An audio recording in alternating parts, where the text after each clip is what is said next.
കോപ്പിടപാട് ഇതൊന്നും ശരിയാവുമെന്ന് തോന്നുന്നില്ല എന്ന് പറഞ്ഞ് വിക്രം നമ്മുടെ മൈക്ക് വലിച്ചെറിയുന്നിടത്താണ് ഇന്നത്തെ എപ്പിസോഡ് തുടക്കുന്നത്. അപ്പം നമ്മുടെ വേദന കാണുന്നുണ്ടേ, ഇവിടെ ഉണ്ടായിരുന്നോ, ഇതുവരെ പറഞ്ഞതിൽ ഇപ്പം പറഞ്ഞത് കറക്റ്റാണ്. ഇത് നിങ്ങൾക്ക് ശരിയാവുമെന്ന് എനിക്ക് തോന്നുന്നില്ല. അതെന്താ ശരിയായാൽ? അത് നീ നിശ്ചയിക്കേണ്ട, എൻ്റെ കാര്യം ഞാൻ നോക്കിക്കോളാം എന്നിങ്ങനെ വിക്രം പറയുവാണേ. അപ്പോഴത്തേക്കും നമ്മുടെ വേദ പറയുന്നുണ്ട്, പബ്ലിക്കിൻ്റെ മുന്നിൽ നിന്ന് ഇതുപോലെ 2 വാക്ക് പറയാനുള്ള ശേഷി നിങ്ങൾക്ക് ഇല്ലാത്തത് കൊണ്ടാണ് എൻ്റെ വിക്രമാദിത്യ എന്നിങ്ങനെ പറയുവാണേ. ആദ്യം നിങ്ങൾ നിങ്ങളുടെ കുറവുകൾ മനസ്സിലാക്കൂ എന്നിങ്ങനെ പറയുവേ.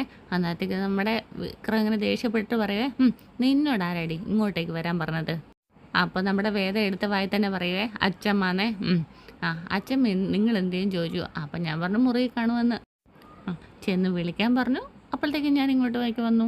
ഞാൻ എപ്പോൾ ഇങ്ങോട്ടേക്ക് വന്നാലും നിന്നോട് ആരാടി ഇങ്ങോട്ടേക്ക് കെട്ടിയെടുക്കാൻ വന്നെന്ന് ഒരേ വാചകമാണ്. തത്തമ്മേ പൂച്ച പൂച്ച പറയും പോലെ, തത്തമ്മേ പൂച്ച പൂച്ച എന്ന് പറയും പോലെ നിങ്ങളിങ്ങനെ കൂവിക്കൊണ്ടിരിക്കുമെന്ന് ഞാൻ പറഞ്ഞില്ലെന്നിങ്ങനെ പറയുവേ. അപ്പോഴത്തേക്കും വിക്രം ഇങ്ങനെ വാ വിളിച്ച് നോക്കും കേട്ടോ. എന്നിട്ട് വേദ ചോദിക്കുവേ, പറയണോ? അല്ല വിക്രമ, ഇത്രയും നാൾ നിങ്ങൾ രാഷ്ട്രീയക്കാരൻ്റെ ഗുണ്ട എന്ന മേൽവിലാസത്തിൽ മാത്രം കഴിയുകയായിരുന്നു. ഇനി നിങ്ങൾ ശരിക്കും രാഷ്ട്രീയക്കാരനാകാൻ തീരുമാനിച്ചോ? അത് നിന്നെ ബോധ്യപ്പെടുത്തേണ്ട കാര്യം എനിക്കില്ല. ശരിയാണ്, എന്നെ ബോധ്യപ്പെടുത്തേണ്ട, പക്ഷെ സ്വന്തം മനസാക്ഷിയെ ബോധ്യപ്പെടുത്തണ്ടേ സാറേ? പണ്ടൊക്കെ രാഷ്ട്രീയത്തിൽ വലിയ വലിയ ആൾക്കാരാണ് കടന്നു വന്നുകൊണ്ടിരുന്നത്. ഇപ്പം നിങ്ങളെപ്പോലുള്ള ഗുണ്ടകൾക്കായോ സ്ഥാനം? സത്യം പറ, ഇപ്പം നിങ്ങൾ പ്രാക്ടീസ് ചെയ്തത് നിങ്ങൾ ശരിക്കും പ്രസംഗിക്കാൻ പോകുന്നതിൻ്റെയാണോ എന്നിങ്ങനെ വേദ ചോദിക്കുവാണേ. അതോ വെറുതെ തമാശയ്ക്കോ? ഒന്നും മിണ്ടാതിരിക്കുന്ന കണ്ടാൽ തന്നെ അറിയാം നിങ്ങൾ ശരിക്കും പ്രസംഗിക്കാൻ പോവുകയെന്ന്. അല്ലേ എന്നിങ്ങനെ ചോദിക്കുവാണേ. എന്നിട്ട് ആ വായിക്ക് തന്നെ പറയുന്നുണ്ട് കേട്ടോ, അതും ശ്രീനിവാസൻ പറഞ്ഞിട്ടായിരിക്കും. ആണെങ്കിൽ തന്നെ നിനക്കെന്താണെന്ന് ചോദിക്കുവേ. എനിക്കൊന്നും ഇല്ലേ, പക്ഷേ ഞാൻ അച്ഛമ്മയോട് പറയും. നിങ്ങൾ ചെയ്യുന്ന തല്ലുകൊള്ളിത്തരം അച്ഛമ്മ അത് വലിയ സീരിയസ് ആയിട്ടല്ല എടുത്തിരിക്കുന്നത്. നിങ്ങളുടെ അമ്മ എല്ലാ കാലത്തും നിങ്ങളൊരു പാവാണെന്ന് മാത്രമല്ലേ പറഞ്ഞിട്ടുള്ളൂ. അതങ്ങനെയല്ലെന്നും നിങ്ങളുടെ ഗുണ്ട പരിപാടികൾ ശ്രീകാര്യം ശ്രീനിവാസിന് വേണ്ടിയിട്ട് നടത്തുന്നതാണെന്നും ഒക്കെ ഞാൻ അച്ഛമ്മയോട് പറഞ്ഞു കൊടുക്കുമെന്നിങ്ങനെ വേദ പറയുകയാണേ. നീ ഭീഷണിപ്പെടുത്തുവാണോ എന്നിങ്ങനെ വിക്രം ചോദിക്കേ. അന്നത്തേക്കും നമ്മുടെ വേദ പറയേ, നിങ്ങൾ രാഷ്ട്രീയത്തിൽ ഇറങ്ങിയെന്നാൽ അതൊരു ജനതയ്ക്ക് മുഴുവൻ ഭീഷണിയാണ്. അപ്പോൾ പിന്നെ ഞാൻ നിങ്ങളെ ഇങ്ങനെയെങ്കിലും ഒന്ന് ഭീഷണിപ്പെടുത്തണ്ടേ എന്നിങ്ങനെ പറയുമ്പോഴത്തേക്കിനും വിക്രം കൈകൂപ്പി തൊഴുതുവേ അവളെ. എന്നിട്ട് ഒന്ന് ഇറങ്ങിപ്പോ വേദാളമേ, ഞാൻ എവിടെയും പ്രസംഗിക്കാൻ പോകുന്നില്ല, പോരെ? അന്നേരം നമ്മുടെ വേദ ഇങ്ങനെ പറയാം, ഗുഡ് ബോയ്. അച്ഛമ്മ നിങ്ങളെ അന്വേഷിക്കുന്നുണ്ട്, വേഗം അങ്ങോട്ടേക്ക് വരാൻ പറഞ്ഞു, ഞാൻ പോട്ടെ. പിന്നീട് കാണിക്കുന്നത് നമ്മുടെ നന്ദിനിയും വിനായകനെയാണ്. നന്ദിനി ഇങ്ങനെ മിണ്ടാതെ റൂമിൽ കയറി ഇരിക്കുക കേട്ടോ. എന്നിട്ട് വിനായകൻ വന്ന് വിളിച്ചിട്ടും വിളി കേൾക്കുന്നില്ല. നീ എന്താ ഇങ്ങനെ ഇരിക്കുന്നതെന്ന് ചോദിക്കുക. അന്നേരം പറയുക, എങ്ങനെ ഈ നരകത്തിൽ നിന്ന് രക്ഷപ്പെടാൻ പറ്റുമെന്ന് ഇങ്ങനെ ആലോചിക്കുക, എന്താ വരുന്നതെന്ന് ചോദിക്കുവേ. അപ്പോഴത്തേക്കും നമ്മുടെ വിനായകൻ ചോദിക്കുക, അച്ഛൻ നിന്നെ എന്തെങ്കിലും പറഞ്ഞോന്ന് ചോദിക്കുക. അന്നേരം പറഞ്ഞൊക്കെ നിങ്ങളും കേട്ടതല്ലേ, ഞാൻ പലഹാരക്കുതിച്ചിയാണ് അത്രേ, പലഹാരക്കുതിച്ചി. പറഞ്ഞതിൽ വസ്തുതാപരമായി തെറ്റില്ലല്ലോ നന്ദിനി എന്നിങ്ങനെ പറയും. ഇങ്ങനെ ഞാൻ ഇന്ന് എന്ന് പറഞ്ഞിട്ട് നമ്മുടെ നന്ദിനി എണീച്ച് വിനായകന് നേർക്ക് ചെല്ലുവാണ് കേട്ടോ. ആണെങ്കിൽ തന്നെ എൻ്റെ ഭർത്താവ് ഉണ്ടാക്കുന്ന കാശ് കൊണ്ട് മേടിച്ചതല്ലേ, അവരുണ്ടാക്കി തരുന്നൊന്നും അല്ലല്ലോ. തള്ള പറഞ്ഞത് കേട്ടില്ലേ, അത് പോസ്റ്റ് ചെയ്ത് എന്നെ വൈറലാക്കുമെന്ന്. എന്നാൽ ഈ മുറിയിൽ നമ്മൾ മാത്രം അറിഞ്ഞിരുന്ന കാര്യം തള്ളയടക്കം എല്ലാവരും എങ്ങനെ മനസ്സിലാക്കിയെന്നാണ് ഞാനിങ്ങനെ ആലോചിക്കുന്നത്. അത് നിനക്ക് ജോലി ചെയ്യാനുള്ള മടി കൊണ്ട്. എടി, തിന്നതിൻ്റെ ബാക്കി വരുന്ന തരിയും പൊടിയൊക്കെ താഴെ വീഴുമ്പോൾ അത് ക്ലീൻ ചെയ്യണമെന്ന് ഞാൻ നിന്നോട് പറഞ്ഞിട്ടില്ലേ? അടിച്ച് വരുമ്പോൾ ശ്രീജയടുത്ത് ഇത് കണ്ടു കാണും, അമ്മയോട് പറഞ്ഞിട്ടും ഉണ്ടാവും. എന്നാലും അച്ഛമ്മ അവളെ ഒരു എതിർവാക്കും പറയാതെ സ്വീകരിച്ചല്ലോ വിനയേട്ടാ. വന്നു കയറിയിട്ട് ഇത്രയും നാളായിട്ടും ആ തള്ള എന്നോടൊരു നല്ല വാക്ക് പറഞ്ഞിട്ടുണ്ടോ? എന്തിന്? വിശ്വേട്ടൻ ഇങ്ങനെ ആയതിന് കുറ്റം മുഴുവൻ ശ്രീചേർത്തിയുടെ തലയിൽ വെച്ച് കെട്ടാനല്ലേ അവരൊരുങ്ങുന്നത്. എന്നിട്ട് ഇതിപ്പോൾ വിക്രം എന്ത് ചെയ്തെന്നാലും തള്ളയ്ക്ക് തമാശയാണ്. അവൻ്റെ ഭാര്യയാണെന്നും പറഞ്ഞ് വലിഞ്ഞു കയറി വന്നവൾ കുടുംബത്തിലെ മഹാലക്ഷ്മിയും. ഏതായാലും 3-4 ദിവസത്തെ കാര്യമല്ലേ ഉള്ളൂ, അത് കഴിയുമ്പോഴത്തേക്കിനും അച്ഛമ്മ പോക്കോളൂ. അതുവരെ നീ ഒന്ന് ക്ഷമിക്ക് എന്നിങ്ങനെ പറയുന്നുണ്ടേ. അതിനുശേഷം പറയുന്നുണ്ടേ, നമ്മുടെ കുറിയുടെ കാര്യം ഇതിനോടകം അച്ഛൻ അറിഞ്ഞു കാണും. വിളിച്ച് ചോദിക്കാത്തതും കഴുത്തിന് പിടിച്ച് തള്ളാത്തതും ഒക്കെ അച്ഛമ്മ ഇവിടെ ഉള്ളതുകൊണ്ടാണ്. എന്താണെങ്കിലും അച്ഛമ്മയുടെ മുന്നിൽ വെച്ചിട്ട് അച്ഛൻ എന്നെയും അതുപോലെ തന്നെ വിശ്വേട്ടനെയും ഒരു പരിധിവരെ വഴക്ക് പറയില്ല. ജോലി കളഞ്ഞു കുളിച്ചതിന് വിശ്വേട്ടനെ അച്ഛൻ എന്തെങ്കിലും പറഞ്ഞോ എന്നൊക്കെ ഇങ്ങനെ വിനായകൻ ചോദിക്കുവാണേ. അച്ചമ്മ നമ്മുടെ സപ്പോർട്ട് നിൽക്കുമെന്നാണോ പറയുന്നത്? അങ്ങനല്ല. സ്വന്തം മക്കളെ മര്യാദയ്ക്ക് വളർത്താത്ത നീയൊക്കെ എന്ത് മാഷാടോ എന്ന് അച്ചമ്മ ചോദിക്കും. അതുകൊണ്ടാ. എല്ലാം ഒന്ന് കെട്ടടങ്ങുന്നിടം വരെ അച്ചമ്മ ഇവിടെ നിൽക്കട്ടെ. ഒന്നും കണ്ടില്ല കേട്ടില്ല എന്നങ്ങ് വിചാരിച്ചാൽ മതി. ഇനി എൻ്റെ മുന്നിൽ വെച്ചിട്ട് ആ വേദന തള്ള പൂക്കിക്കൊണ്ടിരുന്ന എനിക്ക് വായിൽ തോന്നുന്നു ഞാനും പറയും, ഉറപ്പാ. എടി നന്ദിനി, തൽക്കാലം നീ വേദക്കെതിരെ ഒന്നിനും പോകാതിരിക്കുന്ന നല്ലത്. എന്നല്ലെങ്കിൽ നന്ദിനി പറഞ്ഞിട്ട് എന്നാലും അവൾക്കിട്ട് എന്തെങ്കിലും കൊടുക്കണമല്ലോ. എന്നിട്ട് വിനായകൻ പറയാം, അല്ലെങ്കിൽ തന്നെ നീ ഒരു കുശുമ്പിയാന്ന് അച്ചമ്മയ്ക്ക് അറിയാം. ദേ വിനയേട്ടാ, സത്യം. ഈ കുടുംബത്തിൽ വലിയൊരു പ്രശ്നം ഉണ്ടാക്കുന്നത് എല്ലാത്തിനും ഒതുങ്ങി നിൽക്കാനുള്ള കഴിവ് എൻ്റെ അമ്മയ്ക്കുള്ളത് കൊണ്ട് മാത്രമാണ് എന്ന് ഞാൻ പറഞ്ഞതല്ല, അച്ചമ്മ പറഞ്ഞതെന്നിങ്ങനെ പറയേ. എന്നിട്ട് നന്ദിനി ഇങ്ങനെ നോക്കും കേട്ടോ. അതുകൊണ്ട് ചില സമയങ്ങളിൽ പത്തി മടക്കിയിരിക്കുന്നതാണ് നല്ലത് എന്നിങ്ങനെ വിനായകൻ പറയുവേ. ഗ്രഹണം വരട്ടെ, നീ കടിച്ചാലും വിഷം ഉണ്ടാകും എന്ന് തോളത്ത് തട്ടിയിട്ട് പറയുവേ വിനായകൻ. അപ്പം നമ്മുടെ നന്ദിനി ചോദിക്കുക എന്ന് വെച്ചാൽ, അല്ല, ഗ്രഹണ സമൂഹത്ത് ഞാഞ്ഞൂലും തല പൊക്കും എന്നല്ലേ നമ്മുടെ അച്ഛൻ പറയാറ് എന്നിങ്ങനെ വിനായകൻ പറയുന്നുണ്ട്. എന്നിട്ട് പാവം ഒന്നും മനസ്സിലായില്ലെന്നും പറഞ്ഞ് വിനായകൻ അങ്ങോട്ട് പോയി കഴിയുമ്പോഴത്തേക്കിനും നന്ദിനി പറയേ, ഞാൻ വെറും ഞാഞ്ഞൂല് എന്നല്ലേ പറഞ്ഞതിനർത്ഥം. എന്നിട്ട് നന്ദിനി പെട്ടെന്ന് ഫോൺ എടുത്തിട്ട് നമ്മുടെ രാധനെ വിളിക്കുവാണേ. എന്നാൽ ഞാനൊന്ന് കാണിച്ച് തരാമെന്നൊക്കെ പറഞ്ഞിട്ടാണ് ഇതിങ്ങനെ ചെയ്യുന്നത് കേട്ടോ. എന്താ നന്ദിനി അടുത്തും ചോദിക്കുവേ. നീ എവിടെയാന്ന് ചോദിക്കും കേട്ടോ. ഓട്ടത്തിലാന്ന് ഇങ്ങനെ രാധ പറയുവേ. അന്നത്തേക്കും പറയും, നീ ഇങ്ങനെയാണെങ്കിൽ ജീവിതകാലം മുഴുവൻ ഓടിക്കൊണ്ടിരിക്കും പറയും കേട്ടോ. എന്താന്ന് ചോദിക്കുവേ. ആ തള്ള വന്നിട്ടുണ്ടെന്ന് പറയുവേ. ആ തള്ള വരികയും ചെയ്തു. അപ്പം തന്നെ അവൾ ആ വേദ തള്ളനെ കുപ്പിയിലാക്കുകയും ചെയ്തു എന്നിങ്ങനെ പറയും കേട്ടോ. എന്നിട്ട് കുറേ കുറ്റങ്ങൾ ഇങ്ങനെ പറയുന്നുണ്ട് കേട്ടോ രാധേൻ്റെ അടുത്ത്. എന്നിട്ട് രാധ പറയുന്നുണ്ട്, അച്ചമ്മേൻ്റെ കാര്യമല്ലേ, അച്ചമ്മേനെ നന്നായിട്ട് എനിക്കറിയാം, അതുപോലെ തന്നെ അച്ചമ്മയ്ക്ക് എന്നെ അറിയാം, അച്ചമ്മയുടെ കാര്യം ഞാൻ നോക്കിക്കൊള്ളാം എന്ന് പറയുവാണേ. അച്ചമ്മയെ കാണാനേ ഞാൻ അങ്ങോട്ടേക്ക് വരുന്നുണ്ട് എന്ന് പറഞ്ഞിട്ട് ഫോൺ കട്ട് ചെയ്യുവാണേ. എന്നിട്ട് നമ്മുടെ നന്ദിനി ഇങ്ങനെ പ്രാർത്ഥിക്കുവാണ്, എൻ്റെ ദൈവമേ തള്ളനെ പിരികേറ്റിട്ട് തല തിരിപ്പിക്കാനായിട്ട് നമ്മുടെ രാധയ്ക്ക് സാധിക്കണേ എന്നിങ്ങനെ നന്ദിനി പറഞ്ഞ് പ്രാർത്ഥിക്കുന്നുണ്ട് കേട്ടോ. പിന്നീട് കാണിക്കുന്ന നമ്മുടെ മുത്തശ്ശിയാണ്. മുത്തശ്ശി ഇങ്ങനെ മുറ്റത്ത് നിന്നിട്ട് സെൽഫിയൊക്കെ എടുത്ത് ചിരിച്ചോണ്ട് നിൽക്കുക കേട്ടോ. അപ്പോഴത്തേക്കും നമ്മുടെ കമലമ്മ അങ്ങോട്ടേക്ക് വരും കേട്ടോ. വിഷു വന്നില്ലെന്ന് ചോദിക്കും പണിക്കിറങ്ങാനേ. അവനെ ഒന്നും വന്നില്ല, അറിയാമല്ലോ എന്നൊക്കെ ഇങ്ങനെ പറയും കേട്ടോ. എന്നിട്ട് ഒരു പാത്രത്തിൽ കുറച്ച് മധുരമൊക്കെ ആയിട്ടാണ് മുത്തശ്ശിയുടെ അടുത്തോട്ട് വരുന്നത്. അപ്പം മുത്തശ്ശി ചോദിക്കുന്നത് എന്താണെന്ന് ചോദിക്കുക, ഇത്തിരി കേസരിയാണ്, അമ്മയ്ക്ക് ഇഷ്ടമല്ലേ എന്നും പറഞ്ഞുകൊണ്ട് കേസരി മുത്തശ്ശിയുടെ കൈ കൊടുക്കും കേട്ടോ. നന്നായിട്ടുണ്ട് കേസരി, ഞാൻ പോകുന്നതിന് മുന്നേ നീ കുക്ക് ചെയ്യുന്ന ഫോട്ടോ എടുത്ത് ഞാൻ വീഡിയോയിൽ വിടുന്നതായിരിക്കും. അതുപോലെ തന്നെ എൻ്റെ ഫോട്ടോയൊക്കെ എടുക്കുന്ന അവിടെ കുറേ ആൾക്കാരൊക്കെ വന്നിട്ടുണ്ടായിരുന്നു. വന്നിട്ട് കുക്ക് ചെയ്യുന്നതിൻ്റെയൊക്കെ കാര്യങ്ങൾ ഇങ്ങനെ ചോദിച്ച് ഒരുപാട് ആളുകൾ എൻ്റെ പുറകെ വരാറുണ്ട്. അതുപോലെ നിൻ്റെ ഫോട്ടോയും എടുത്ത് ഞാൻ നമ്മുടെ യൂട്യൂബിൽ വിടാമെന്നൊക്കെ പറയും കേട്ടോ. അന്നേരത്തേക്കും നമ്മുടെ കമലമ്മ പറയുന്നുണ്ട്, എൻ്റെ അമ്മേ, ഇനി ഈ പ്രായത്തിൽ എന്നെ ആരും തിരിച്ചറിയണ്ട. ആ മെൻറ്റാലിറ്റി ഉള്ളിടത്തോളം കാലം കിണറ്റിലെ തവളയെപ്പോലെ എൻ്റെ മകൻ സുധാകരൻ്റെ നിഴൽ പറ്റി നീയൊക്കെ കഴിഞ്ഞ് കൂടത്തേ ഉള്ളൂ. ആയിക്കോട്ടെ, അമ്മയുടെ മോൻ്റെ നിഴലല്ലേ, അതിലെനിക്ക് സന്തോഷമേ ഉള്ളൂ. നിന്നെപ്പോലെ ഒരുവളെ കിട്ടിയത് എൻ്റെ മോൻ്റെ പുണ്യമാണെന്നും പറഞ്ഞിട്ട് നമ്മുടെ മുത്തശ്ശി ചെങ്കത്ത് കൈയൊക്കെ വെച്ചിട്ട് പറയുന്നുണ്ട്. എങ്ങനെ ഉണ്ടായിരുന്നു വന്നപ്പോഴത്തെ എൻ്റെ പെർഫോമൻസ് എന്നിങ്ങനെ ചോദിക്കുവേ. അമ്മ എന്നത്തെ പോലെ ഇന്നും കലക്കിയിരുന്നു. ഞാൻ നന്ദിനി ഇത്തിരി കൂടുതൽ ചീത്ത എന്നിങ്ങനെ പറയുവേ. അതൊന്നും സാരമില്ല എന്നിങ്ങനെ കമലമ്മ പറയുവേ. അവൾ ഉള്ളിലൊന്നും കൊണ്ടേ നടക്കത്തില്ല എന്നിങ്ങനെ പറയുമ്പോഴത്തേക്കിനും മുത്തശ്ശി പറയുവേ, അത് നിൻ്റെ തോന്നല്ല, അവളെ ഉള്ളിൽ വെക്കുള്ളൂ എന്നിങ്ങനെ പറയുവേ. അമ്മേ, പിന്നൊരു കാര്യം, ഞാൻ പറഞ്ഞിട്ടാണ് അമ്മ മാഷെ അങ്ങോട്ടേക്ക് വിളിപ്പിച്ചതെന്നും മാഷിൻ്റെ കൂടെ അമ്മ ഇങ്ങോട്ടേക്ക് വന്നതെന്നും അബദ്ധത്തിൽ പോലും പറഞ്ഞേക്കല്ലേ എന്നിങ്ങനെ പറയുവേ. അത് പിന്നെ അങ്ങനല്ലേ കമല എന്നിങ്ങനെ ചോദിക്കേ. ഒരു കാര്യത്തിൽ മാത്രമേ എനിക്ക് സംശയമുള്ളൂ, വിക്രവും വേദയും നമ്മൾ കരുതുന്ന പോലെ ഒരു ഇഷ്ടമുണ്ടോ എന്നുള്ളൊരു കാര്യത്തിൽ മാത്രം. അവൾക്ക് എൻ്റെ മകനോട് വലിയ ഇഷ്ടവും ശ്രദ്ധയും എല്ലാം ഉണ്ട്. അല്ലാതെ ആ കുട്ടി എല്ലാം വിട്ടെറിഞ്ഞിട്ട് ഇങ്ങോട്ടേക്ക് പോരില്ലല്ലോ. ഇത്തിരി വെട്ടുപോത്തിൻ്റെ സ്വഭാവം ഉള്ളത് നമ്മുടെ കുട്ടിക്കാണ്.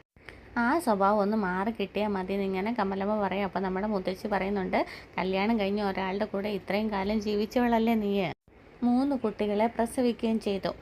ഒരു ആണിനും പെണ്ണിനും അങ്ങനെ ഇണങ്ങാൻ പറ്റിയൊരു സാഹചര്യം കൂടി വേണം മോളെ എന്നിങ്ങനെ മുത്തശ്ശി പറയുവാണേ. അത് ഇത്രയും കാലമായിട്ട് നിനക്ക് മനസ്സിലായില്ലേ? ആ സാഹചര്യം ഈ വീട്ടിൽ ഇപ്പോൾ ഇല്ല. അതുണ്ടാക്കാനുള്ള സാഹചര്യമാണ് നമ്മൾ ഉണ്ടാക്കേണ്ടത്.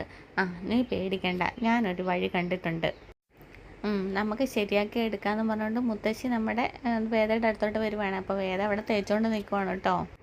മോളെ വേദേ എന്നും പറഞ്ഞ് വിളിച്ചുകൊണ്ടാണ് വരുന്നത്.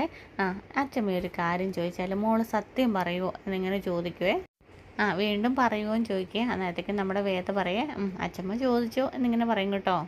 മോൾക്ക് വിക്രമനെ ശരിക്കും ഇഷ്ടമാണോ എന്നിങ്ങനെ മുത്തശ്ശി ചോദിക്കുക. എന്നിട്ടൊന്നും മിണ്ടത്തില്ല കേട്ടോ. മോളൊന്നും പറഞ്ഞില്ലല്ലോ മറുപടി. അപ്പോൾ വേദ പറയേ ഇഷ്ടമാണെന്ന് പറയും കേട്ടോ. അപ്പം നമ്മുടെ മുത്തശ്ശി പറയാണ് കല്യാണം കഴിച്ച് പുതുമോടിയായ ഒരു മരുമകൾ ഇങ്ങനെയല്ല പറയുന്നത്. കൈ നാണമൊക്കെ കുണുങ്ങി കൈയൊക്കെ കടിച്ച് അങ്ങനെ ഒരു നമ്മുടെ കെട്ടിയതിനെ പറ്റി പറയുമ്പോഴത്തേക്കിനും ആ ഒരു എന്താ പറയുന്ന ആ ഒരു രസങ്ങളൊക്കെ വരണം. അതൊന്നും മോളുടെ കണ്ണിലും കാതിലും ഒന്നും ഞാൻ കണ്ടില്ലല്ലോ. പണ്ടൊക്കെയുള്ള കുട്ടികളോടാണ് ഇങ്ങനെ ചോദിച്ചതെങ്കിൽ അവളുടെ മുഖം ഒന്ന് ചുവക്കും, ചുണ്ടുകളൊക്കെ ഒന്ന് വിറയ്ക്കും, കൈത്തലം വിറയ്ക്കും, വയറ്റിൽ നിന്ന് പടപടാന്ന് ശബ്ദം വരാൻ തുടങ്ങും. ചോദിച്ചയാളുടെ മുഖത്ത് പോലും നോക്കാതെ അവൾ പറയും, കണ്ണുകളൊക്കെ വിറപ്പിച്ച് ഇങ്ങനെ മേലോട്ട് നോക്കിയിട്ട് പറയുകയാണേ എനിക്ക് വലിയ ഇഷ്ടമാണ്.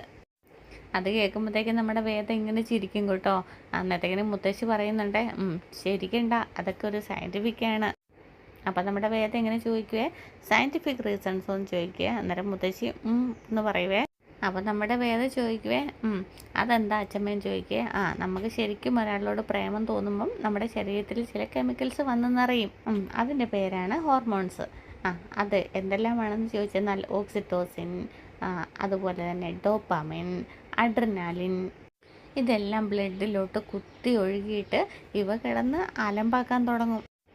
അപ്പോൾ ഉണ്ടല്ലോ മോളെ ഉള്ളാന്തും, ശരീരം വേർക്കും, നെഞ്ചു പടപടാന്നിടിക്കും, വിശപ്പ് കെടും, ഉറക്കവും പോകും. പിന്നെ ഇഷ്ടപ്പെടുന്ന ആളിൻ്റെ മുഖമല്ലാതെ വേറെ ഒന്നും കാണൂല. ആവേശം, വെപ്രാളം, രോമാഞ്ചം, പരവേശം, അങ്ങനെ അങ്ങനെ ചുരുക്കത്തിലെ പണിയാകും. അപ്പോഴത്തേക്കും നമ്മുടെ വേദ ഇങ്ങനെ ചിരിക്കും കേട്ടോ. അച്ഛമ്മയ്ക്ക് എങ്ങനെ ഇതൊക്കെ അറിയാവുന്നതെന്ന് ചോദിക്കുക. അപ്പോൾ നമ്മുടെ അച്ഛമ്മ പറയുന്നുണ്ട് ചുമ്മാതെ മൊബൈൽ ഫോണിലേ ഒരു ചാനൽ ഉണ്ടാക്കി കൊണ്ടുപോകാൻ പറ്റത്തില്ല. ഇടയ്ക്കിടയ്ക്ക് ഇങ്ങനത്തെ പൊടിക്ക കാര്യങ്ങളൊക്കെ ഇട്ട് കൊടുത്താൽ മാത്രമേ സബ്സ്ക്രൈബേഴ്സ് ഉണ്ടാവുകയുള്ളൂ. പിന്നെ സർട്ടിഫിക്കറ്റ് എപ്പോൾ കിട്ടിയെന്ന് ചോദിച്ചാൽ മതി എന്നിങ്ങനെ വേദ പറയുക. എന്നിട്ട് നമ്മുടെ മുത്തശ്ശി പറയും അപ്പോൾ അത് സെറ്റ്. പക്ഷേ അച്ഛമ്മ പറഞ്ഞു വന്നത് അതല്ല. പുതിയ കാലത്തെ പിള്ളേർക്ക് ഹോർമോൺസ് ഉള്ളിൽ വന്ന് നിറഞ്ഞെന്നാലും അതിനെയെല്ലാം കൺട്രോൾ ചെയ്ത് നിൽക്കാൻ പറ്റും. പക്ഷേ കണ്ണിൻ്റെ ഉള്ളിലൊരു തുടുതുടുപ്പുണ്ടാവും. ആ തുടുതുടുപ്പ് ഞാൻ മോളുടെ കണ്ണിൽ കണ്ടില്ല. വിക്രമിനെ പറ്റി പറഞ്ഞപ്പോഴേ മോളുടെ കണ്ണിൽ ആ തിളക്കം അച്ഛമ്മ കണ്ടില്ല.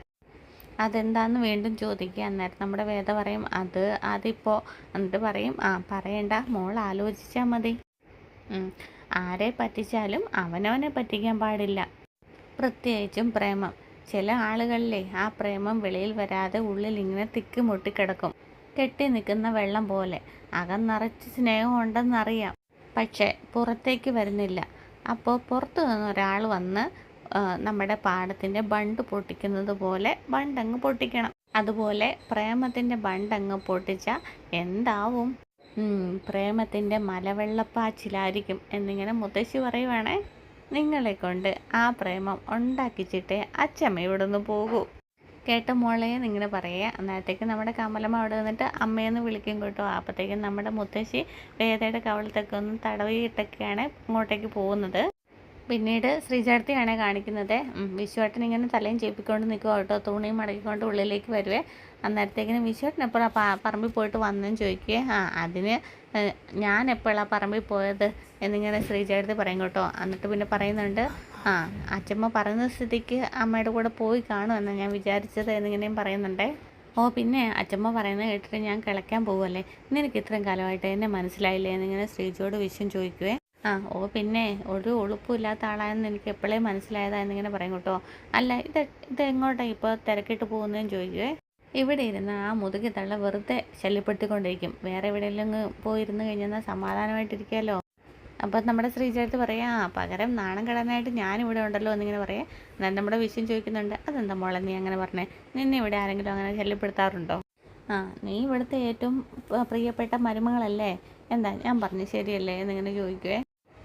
ഒരു ഗതിയും പരഗതിയും ഇല്ലാത്ത ആളോട് തോന്നുന്ന സ്നേഹത്തിന് പറയുന്ന പേര് സ്നേഹമെന്നാണോ? സഹതാപം എന്നല്ലേ വിശ്വേട്ട എന്നിങ്ങനെ ചോദിക്കുക. അന്നേരത്തേക്ക് നമ്മുടെ വിശ്വം പറയേ നിന്നോട് സ്നേഹക്കുറവ് ആർക്കുമില്ല. വിശ്വട്ടം പോകാൻ നോക്ക്. നിങ്ങളോട് പരാതി പറയുന്ന നേരത്തിന് വല്ല കല്ലിനോടോ മണ്ണിനോടോ പരാതി പറയുന്ന എന്നിങ്ങനെ ശ്രീജ പറയുവേ. എപ്പോഴെങ്കിലും അത് കേൾക്കുമെന്ന് എനിക്കൊന്ന് വിശ്വസിക്കാമല്ലോ എന്നും പറഞ്ഞിട്ട് നമ്മുടെ ശ്രീജയടുത്ത് അങ്ങോട്ടേക്ക് പോവേ. എന്നിട്ട് പിന്നെ നമ്മുടെ വിശ്വത്തിന് വെളിയിലോട്ട് ഇറങ്ങി പോകണമല്ലോ. അപ്പോൾ ഇതുവഴി പോകണോ എന്നിങ്ങനെ ആലോചിച്ചുകൊണ്ട് ഇറങ്ങി പോകുന്നതാണ്. അതിനുശേഷം കാണിക്കുന്നത് നമ്മുടെ രാധ ഓട്ടോയെ ഓടിച്ചുകൊണ്ട് അതേ അങ്ങോട്ട് വരുക കേട്ടോ. ഉമ്മർത്ത് തന്നെ നമ്മുടെ നന്ദിനി ഇങ്ങനെ കാത്തു നിൽക്കുവാണേ. അപ്പോഴത്തേക്കും നമ്മുടെ നന്ദിനി ചെയ്തിട്ട് വാ രാധ ഉള്ളിലേക്ക് കയറിയിരിക്കുമെന്ന് പറയും കേട്ടോ. അപ്പോഴത്തേക്കിനും സമയമില്ല, ഞാൻ അച്ഛമ്മ വന്നിട്ടുണ്ടെന്ന് അറിഞ്ഞുകൊണ്ട് പെട്ടെന്ന് കാണാൻ വന്നാന്നിങ്ങനെ പറയുക. അപ്പോഴത്തേക്കും നമ്മുടെ അച്ഛമ്മ ഇങ്ങോട്ട് ഇറങ്ങി വന്നിട്ട് പറയേ ഞാനിതാ ജീവനോടെ ഉണ്ടെന്ന് പറയും കേട്ടോ. അപ്പോഴത്തേക്കും നമ്മുടെ കമലമ്മയും നമ്മുടെ പാത്രമൊക്കെ കഴുകിക്കൊണ്ട് അതിൻ്റെ അങ്ങോട്ടേക്ക് വരുന്നുണ്ടേ. എന്നിട്ട് നമ്മുടെ രാധ നമ്മുടെ മുത്തശ്ശിയുടെ തോളത്തൊക്കെ തട്ടിക്കൊണ്ട് ഇങ്ങനെ പിടിച്ചിട്ട് പറയുവേ, നമ്മളെ ഒന്നും ഇപ്പോൾ പഴയ പോലെ മൈൻഡ് ഇല്ല അല്ലേ അച്ഛമ്മ എന്നിങ്ങനെ പറയേ. അതെന്താടി നീ അങ്ങനെ പറഞ്ഞത് ഇങ്ങനെ അച്ഛമ്മ വീണ്ടും ചോദിക്കുന്നുണ്ട് കേട്ടോ. ഇങ്ങോട്ട് വരുമ്പോഴേ ഒരു ഫോൺ കോൾ എൻ്റെ മൊബൈലിലേക്ക് ഉണ്ടായിരുന്നതായിരുന്നു നേരത്തെയൊക്കെ, പക്ഷേ ഇപ്രാവശ്യം വന്നപ്പോൾ അതുണ്ടായിരുന്നോ? ഇല്ലല്ലോ. അതായത് നമ്മുടെ മുത്തശ്ശി പറയേ, അത് ഞാനെന്തിനാണ് നിന്നെ വിളിക്കുന്നത്? ഇനിയിപ്പോൾ അല്ലെങ്കിൽ അതിൻ്റെ ആവശ്യവും ഇല്ലല്ലോ. അതെന്താ അച്ഛമ്മ അങ്ങനെ?